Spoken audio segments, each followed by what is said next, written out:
Hello. Can't quite tell what this looks like because you're in my bag and the sun's in my eyes, but I am on a bench in Spring Lake, Michigan. A beautiful place I've spent a lot of time. A place I won't be right nearby sometime pretty soon because we're going to buy a house about an hour and a half south of here. And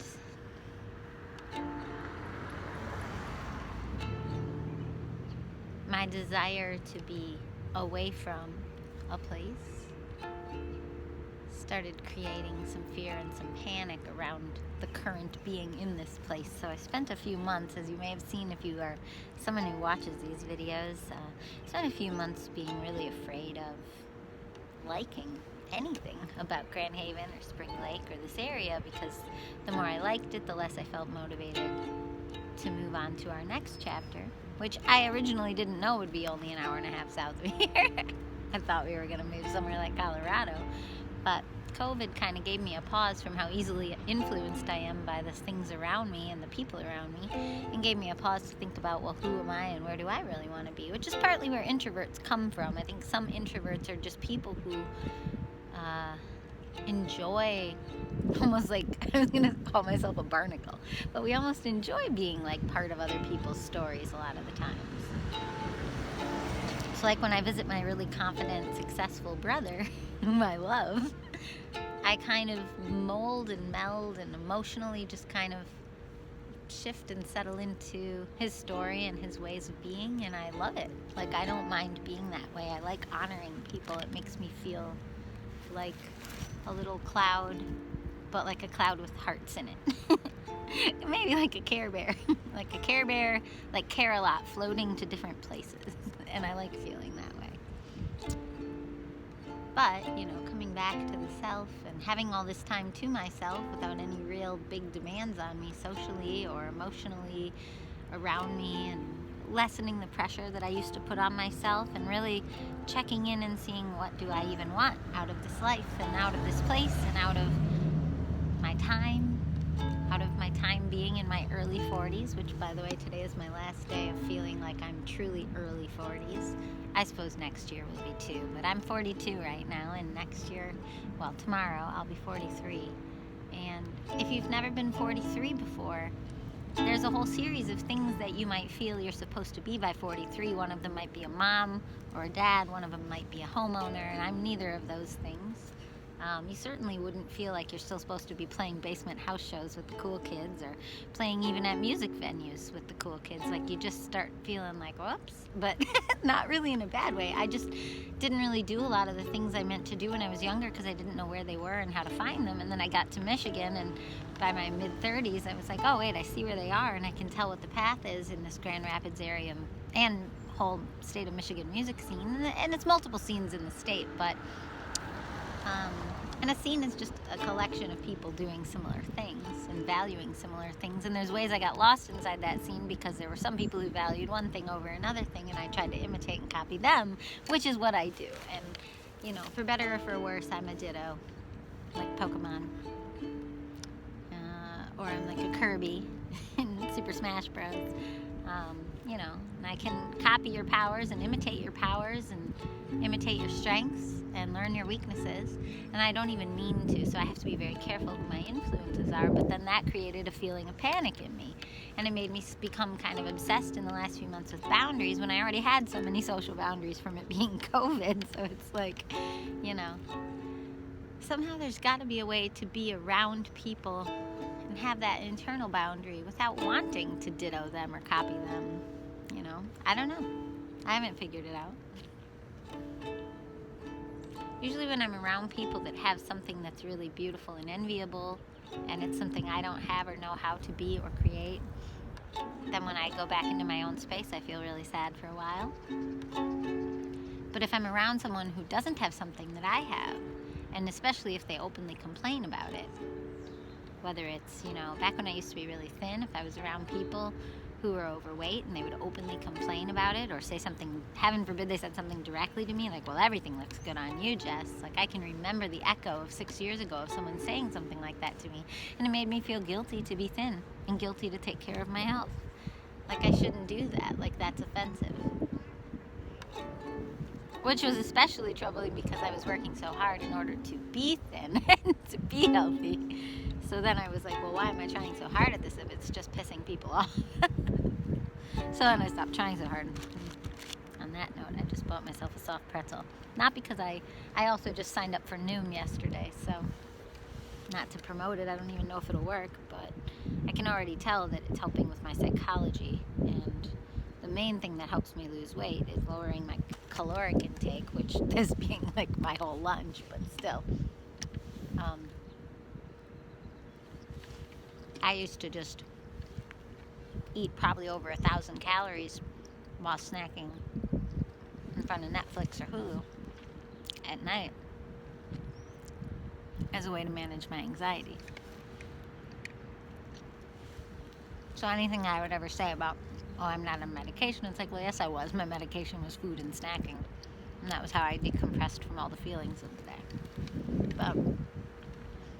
And all I've had so far today is a half a banana. Not that I need to say that to justify eating a giant soft pretzel. But one of the upsides so far that I can see in rewriting my brain around food is that you don't have to maybe deny whole things like a fundamentalist, because I've done vegan, Whole30, type B blood diet, Whole30 again. There has to be at least 2 more approaches I did last year. And none of them worked because I had no intentions of staying on them. So really, there's not a lot of solutions. If you're a solution-oriented person, you can't really choose a solution that's temporary. I mean, you can. I can tell that my issues with food are in my mind. It's more psychology related. So that's why I'm trying Noom, because that's what it's known for. Blah, blah, blah, blah, blah. This is not an endorsement site.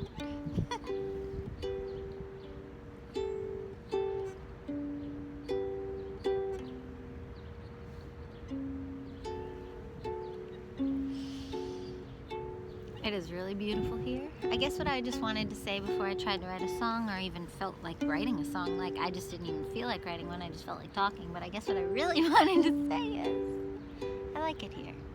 I like Spring Lake, Michigan.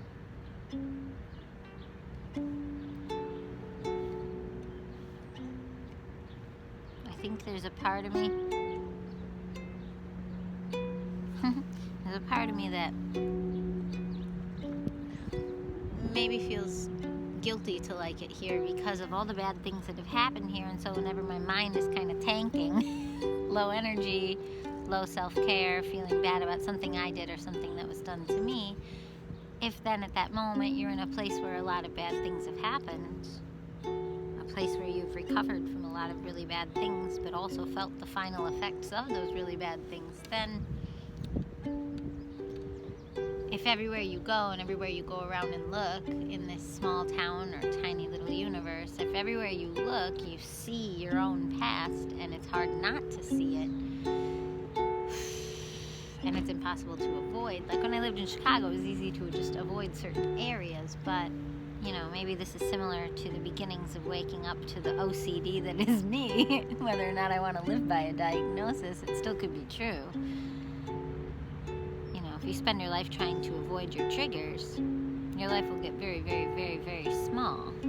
It's like what in the old days would be considered a hermit. Someone like me could easily go from, functioning writer, introvert, who can push herself to be on stages and take risks, or can push herself to go to parties or throw house shows and take social risks.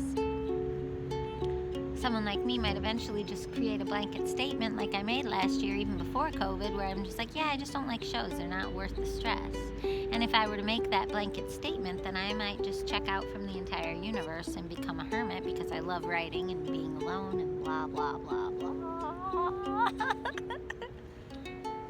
So, maybe this is like an OCD treatment center for my soul, being in a place that has so many triggers for me, and everywhere I look either triggers me positively with some happy memory of every nephew and niece and every family member that's ever come here with me and to visit me and to be there for me.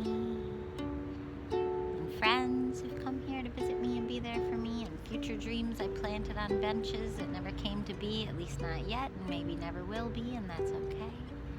But also some really traumatizing thoughts, traumatizing feelings, really sad songs written on other benches, and really heartbreaking moments and ways I can look back on my old self and see myself sitting in those places and driving around by those places and trying to figure out something else, and trying to figure out a cheap apartment while living at a friend's house, a friend who took care of me, multiple friends who took care of me. COVID sort of changing my relationship to checking in on people. I used to be the perfect checker-inner-oner. I used to always write a person if I thought of them, and realizing I often did that to the detriment of myself or knowing myself. You can't always be the uplifter. Sometimes you have to make sure your bucket is full before you try to uplift, or you might accidentally go to a person with an empty bucket claiming to uplift them, but you're actually saying all the right words but pulling them down energetically, and you don't even know that. It's okay, it's okay. It's okay, it's okay to not know the way. It's okay, it's okay to not know the way.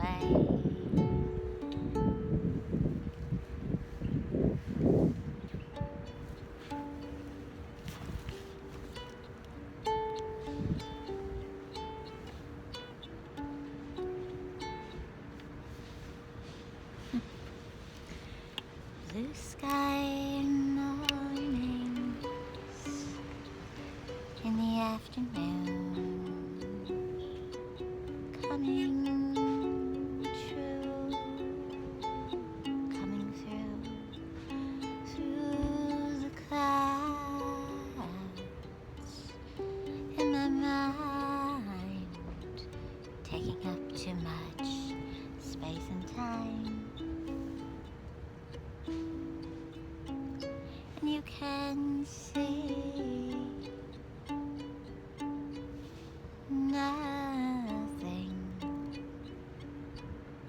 and see the expanse of time at the same time, and I'm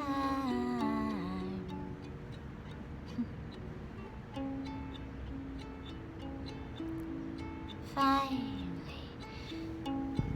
ready to be fine here or anywhere you planned me, dear. It's okay.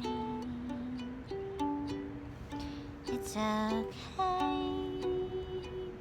Either way.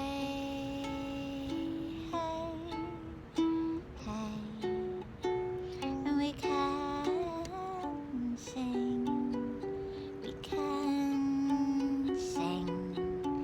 to the birth of springtime, and anyone you know, anyone you meet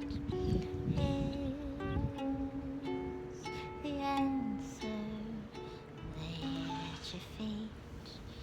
Oh,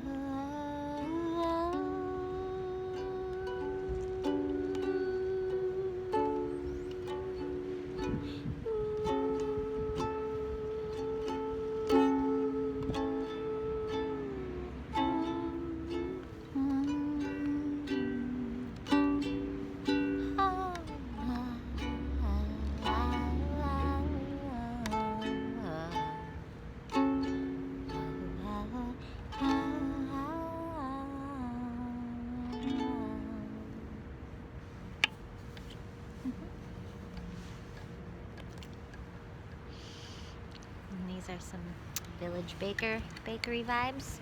They even gave me a free cookie for my birthday one day early. And I didn't even think about it. I picked the one that was visually correct. It had rainbow sprinkles all over it, but I'm sure there were other cookies that would have been tastier. But, on your birthday, you kind of have to get the one that looks like birthday cake, no? I don't know.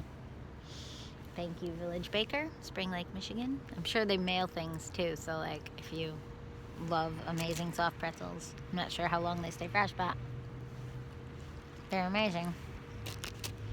Well, that's my day. Maybe I'll write another song later, but I feel spent from all that sharing. So it's a good time to stop.